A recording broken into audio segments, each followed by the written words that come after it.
السلام عليكم ورحمة الله وبركاته. المجموعة لا كالعادة ما يقعد قدام الكاميرا ولا ورا الميكروفون، ما هو الأولياء الأذكياء في كل وقت وفي كل حين.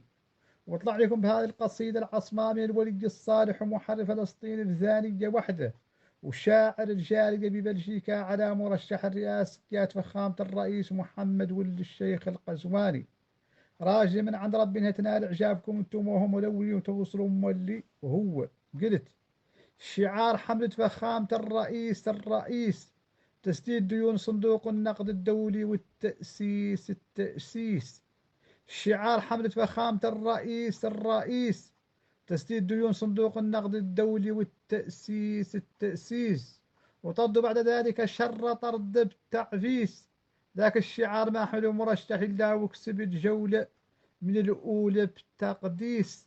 التحرر من سياسات الصندوق استقلال بلا تلبيس. كان شعار بوتين واردوغان وتشافيز بالتحميس. حملة رئيسنا الشعار الاستقلال وتسديد الديون والتأسيس.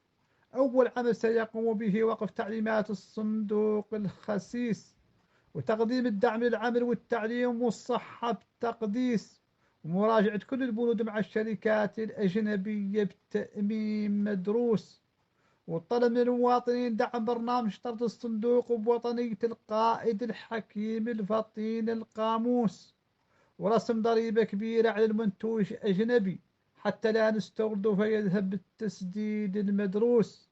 ذاك هو الشعار حملة فخامة الرئيس: الطرد والتحرر من الديون والتكنيس. والسلام عليكم ورحمة الله وبركاته. المجموعة.